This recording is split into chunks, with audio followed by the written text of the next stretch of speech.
Thor and the selfless team at OFF, Minister Brenda, friends, good Morgan Madagan, good Morgan Madagan, and salams.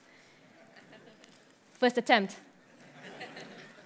Now, 5 years ago, my father, Anwar Ibrahim, delivered a speech right here on this stage entitled Half a Century of One-Party Rule. He was talking about my country, Malaysia, which has been dominated by the same party for more than 50 years. That same year here at the Oslo Freedom Forum, WikiLeaks founders spoke on the same stage as Anwar, Julian Assange.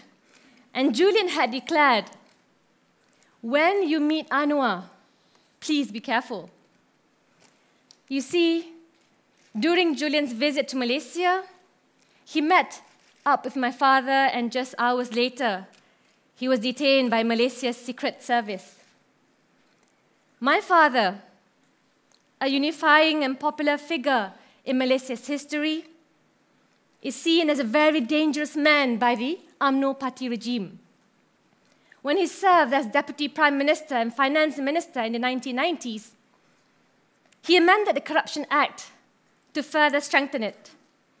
This, of course, displeased the political elites, and by September 1998, Mahathir Mohamad, the then Prime Minister, sacked him from government.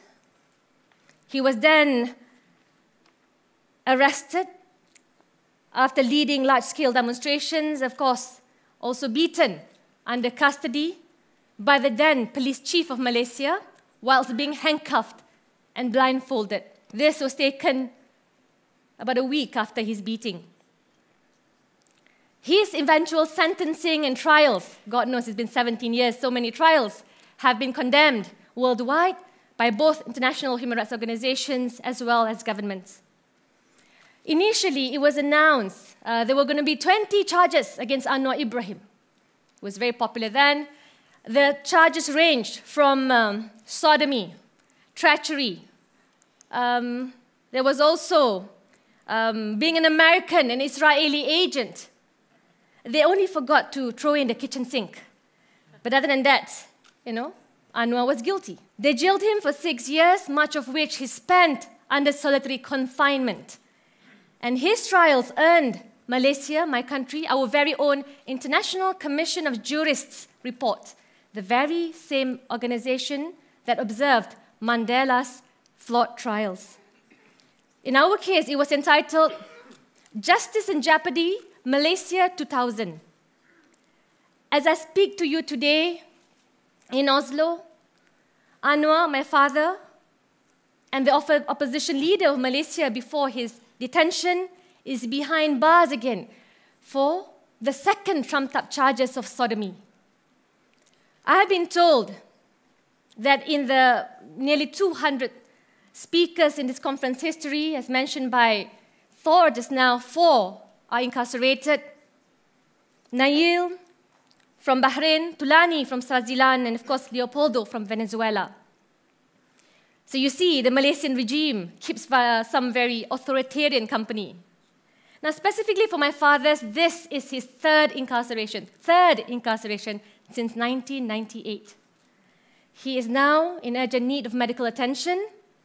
And when he was my age, this is his picture, he was a political prisoner, 22 months under the Internal Security Act. Thankfully, over the years, he grew more handsome, but no less rebellious. It's an inside joke in Malaysia. Now, the year 1998 brought the historic Asian financial crisis, and of course, the political crisis, the imprisonment of Anwar to Malaysia. Now, equally important for me, it was my very own political awakening. As a child, I wanted to be an engineer, and I would have pursued that if it wasn't for the events of 1998. So in a way, I do owe the Malaysian government thanks for getting me involved in politics. If the government did not abuse institutions, influencing judicial outcomes, rigging votes, controlling the media, if they did not use force against dissenters and their political opponents, my father might still be free, and I probably be working for Shell or any other multinational companies, maybe retrenched now at the current oil prices. But the point is, different trajectory altogether. Well, now, it's not just Anwar who's Malaysia's most wanted. It's also me, it's also my colleagues in the opposition, it is also people who supported and led the movement for free and fair elections in Malaysia, and many others demanding for a more democratic and just Malaysia. See, in the last general elections, 2013, our coalition, Pakatan Rakyat, was led by Anwar Ibrahim to win as much as 52% of the popular support. But of course, we were defeated by extreme gerrymandering, malapportionment, and election fraud. The ruling government held on to power by winning more than 60% seats. There's an electoral integrity project commissioned by Harvard University and Sydney universities. They rated Malaysia, my country, as having the worst electoral district boundaries in the world. In the world. See, I mean, we hold the ranking. And the worst election rules. Now, this places Malaysia effectively alongside countries like Zimbabwe, Angola, and Egypt. The government's gerrymandering was compounded by the abuse of postal votes. Out of 222 parliamentary seats, the government won 30, almost 30, on the back of postal and early votes alone. And since those flawed elections in 2013, almost 20 members of parliament, such as myself, state legislators, have been arrested, charged, locked up, along with 150 others. Malaysians, journalists, we have cartoonists, we have students, and ordinary citizens. So now you might be thinking, how about me? What about you, Izzah? Well, growing up, I was a prefect, and like the rest of all of you here, never smoked pot in my life. Now, I played by the rules, and of course, I was a model example of a citizen, happy to get by. But of course, all that changed. All that changed when the government proceeded not only to cling over onto power, but what's more important is the corruption, the oppression, and the sheer injustice led to a Girl Scout like myself to be a second-term member of parliament and defeating 2 sitting cabinet ministers thanks to the trust of Malaysians in the pursuit of reform. In March, I was recently arrested. There's a picture of me just released. Some acne problem after overnight in the lockup. And there's me with the kids. When I found out I was arrested, I asked them to say goodbye to my children. And basically, I was arrested for speaking in Parliament.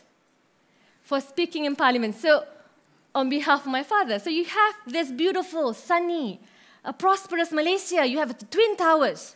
It used to be the tallest buildings in the world. Yeah? Yet, no parliamentary immunity for members of parliament. So MPs can be arrested for sedition. Now, the whole experience of being a prisoner has taught me a lot.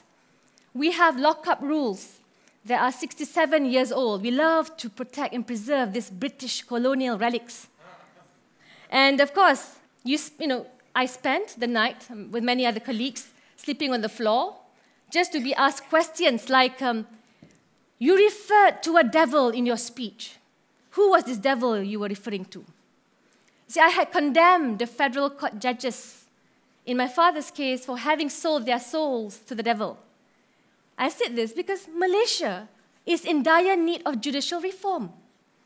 And we are fighting, along with, for electoral reform, a more multiracial Malaysia where diversity must and is seen as a strength, not something that divides us.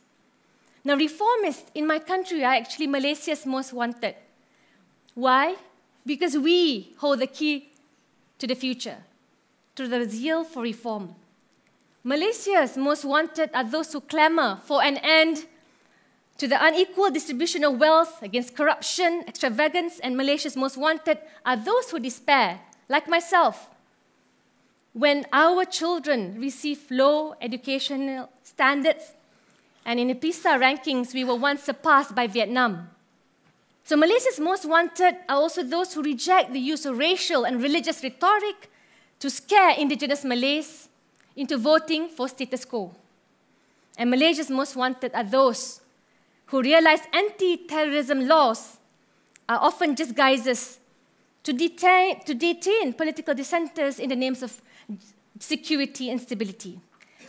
Malaysia's most wanted are sick to the bone with failed governance and mammoth financial scandals. Most recently is the controversial government investment fund, 1MDB. Where's Mr. Burgess? If Angola, Nigeria has SAMPA, Malaysia also has our very own SAMPA. And here he is with none other than Paris Hilton. Do you know who Paris Hilton is? So anyway, Malaysia's most wanted are also the younger generation of Malaysia who voted as high as 88% in the Permatang Pauh elections, by-elections. My father's seat, Permatang Pauh, he lost upon his conviction, has been now retained by our party, the People's Justice Party, despite the enormous challenges put up by the government. And Malaysia's most wanted will not give up. Just last week, my mother, when Aziza was chosen by the opposition coalition as the opposition leader of Malaysia, they certainly cannot lock all of us up, even if the messenger remains behind bars, even if Anwar is imprisoned, his agenda for reform will continue.